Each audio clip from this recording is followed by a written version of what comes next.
ထိုလူသည်အိတ်ဆေးတစ်စုပ်ကိုမျိုးချလိုက်ပြီးမြေပြင်ပေါ်တွင်ချက်ချင်းပင်တတိလစ်လဲကျသွားခဲ့သည်သို့သောသူ၏အိမ်ငါကောင်းဆောင်အိမ်ရှင်ဝင်လာပြီးသူ့ကိုတွေ့ရှိသွားခဲ့သည်ထို့နောက်သူသည်မြစ်ထဲသို့ခုန်ချရန်ကြိုးစားခဲ့ပြန်သည်သို့သောတိုက်ဆိုင်ခြင်းတော့မြစ်ကမ်းနားတွင်ကယ်ဆယ်ရေးအဖွဲ့တစ်ဖွဲ့ကအစဉ်သင့်ရှိနေခဲ့သည်တေမင်းကိုယ်တိုင်ပင်သူ့ကိုခေါ်ဆောင်ရန်ညှင်းဆန်ခဲ့သည်သူဆေးရုံကတင်ပေါ်တွင်နိုးလာသောအခါသူ့ဘေးတွင်လူတစ်ယောက်ဆေးလိပ်တောက်နေသည်ကိုမြင်လိုက်ရသည်သူဇဝေဇဝါဖြစ်သွားခဲ့သည်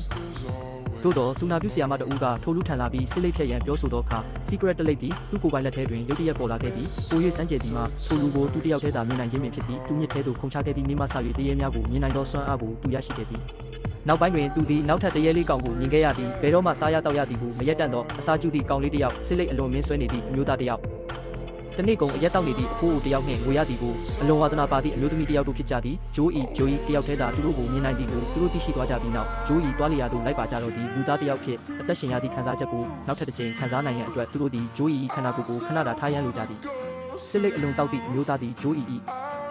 ခန္ဓာကိုယ်ထဲသို့ကူးကပ်ဝင်ရောက်ပြီးတထိုင်ထဲတွင်စစ်လိပ်အထုပ်တရားကိုတောက်ပစ်ခဲ့သည်သူရက်လိုက်ပြီးနေတပြိုင်နက်ကောင်လေးကဝင်ရောက်ကူးကပ်ပြီးရေခဲတတာထဲကအမိုက်စာမှုပဲတရုပ်စာများကိုအော့အန်လူလေးပါဖြစ်သည့်အထိပိုက်ထဲသို့အင်းကျက်ထိုးသွင်းစားတောက်ခဲ့သည်ထို့နောက်ပိုးအိုဝင်ရောက်ကူးကပ်သည့်အခါမျိုးသူသည်ပြင်းထန်သောအရက်ပလင်းပေါင်း20ကျော်ကိုမောချပစ်ခဲ့သည်ငိုတက်သည့်အမျိုးသမီးတစ်ယောက်သာဂျိုးဤခန္ဓာကိုယ်ကိုဘယ်တော့မှလွှမ်းမိုးချုပ်ကန်ခြင်းမရှိခဲ့သည်သို့သောညစဉ်ညတိုင်းဂျိုးဤလိုးလာသည့်အခါတိုင်းသူမသည်သူ့ဘေးတွင်လှဲလျောင်းနေပြီးစကားတခုမှမဆိုဘဲသူ့ကိုစိုက်ကြည့်နေသည်ကိုတွေ့ရတတ်သည့်ရပိုင်းတွင်မှပင်ဂျိုးဤခန္ဓာကိုယ်သည်လုံးဝပျက်စီးယိုယွင်းသွားခဲ့သည်သူသည်အကူအညီတောင်းရန်အတွက်ဆရာကြီးတို့ထံသို့တွားရောက်ခဲ့သည်သို့သောဆရာကြီးကမြင်းတရေတွေကိုမောင်းထုတ်လို့မရဘူးသူတို့ရဲ့မပြီးပြတ်သေးတဲ့ဆန္ဒတွေကိုမင်းကအကူအညီဖြည့်ဆည်းပေးပြီးမှသာသူတို့ထွက်သွားကြလိမ့်မယ်ဟုပြောခဲ့သည်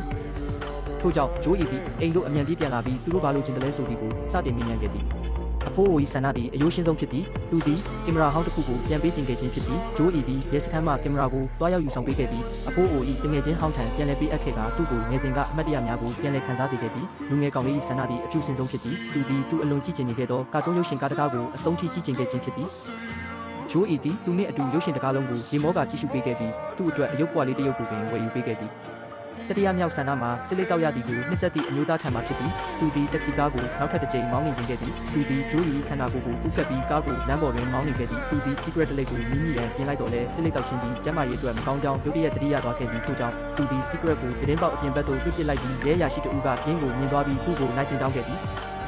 သို့တော့သူတွင်လိုင်စင်မရှိသဖြင့်ရဲစခန်းသို့ခေါ်ဆောင်ခြင်းခံခဲ့ရသည့်အရာရှိကသူ့မိသားစုထံဖုန်းဆက်ရန်ပြောခဲ့သည်သူသည်မိဘမဲ့တယောက်ဖြစ်ပြီးယခုကမ္ဘာပေါ်တွင်မိသားစုများမကျန်တော့ကြောင်းပြောခဲ့သည်ရဲရာရှိသည်သူ့ကိုတနာသွားပြီးပြန်လွတ်ပေးခဲ့သည်နောက်ဆုံးဆန္ဒမှာမိုးတက်သည့်အမျိုးသမီးထံမှဖြစ်သည်သူမသည်သူမချစ်ရသောလူသားအတွက်ထမင်းတနက်ချက်ပြုတ်ပေးခြင်းခဲ့ခြင်းဖြစ်သည်သို့တော့ထိုသူတို့မိတို့ပုံစံရှိသည်ကိုသူမမမှတ်မိတော့သည်မှာကြာပြီဖြစ်သည်ဂျိုးဤကသူမအနေဖြင့်သူ့အတွက်ချက်ပြုတ်ပေးနိုင်ကြောင်းပြောခဲ့သည်သူမသဘောတူခဲ့သည်ထိုနေ့တွင်သူမသည်စပွဲတစ်ခုလုံးပြည့်ရှံသွားအောင်ဟင်းလျာများကိုပြင်ဆင်ချက်ပြုတ်ခဲ့သည်ညစာစားပြီးနောက်ဂျိုးဤကတရေများကိုမင်းတို့ရဲ့ဆန္ဒတွေအားလုံးပြည့်ဝသွားပြီးအခုအေးချမ်းချမ်းထွက်သွားနိုင်ပါပြီဟုပြောခဲ့သည်နောက်ရက်တွင်ဂျိုးဤနိုးလာသောအခါတရေများအားလုံးတကယ်ပင်ပျောက်ကွယ်သွားခဲ့ကြပြီးသို့တော်သူသည်နောက်တစ်ကြိမ်ပြန်လည်ထိကျန်သွားခဲ့သည်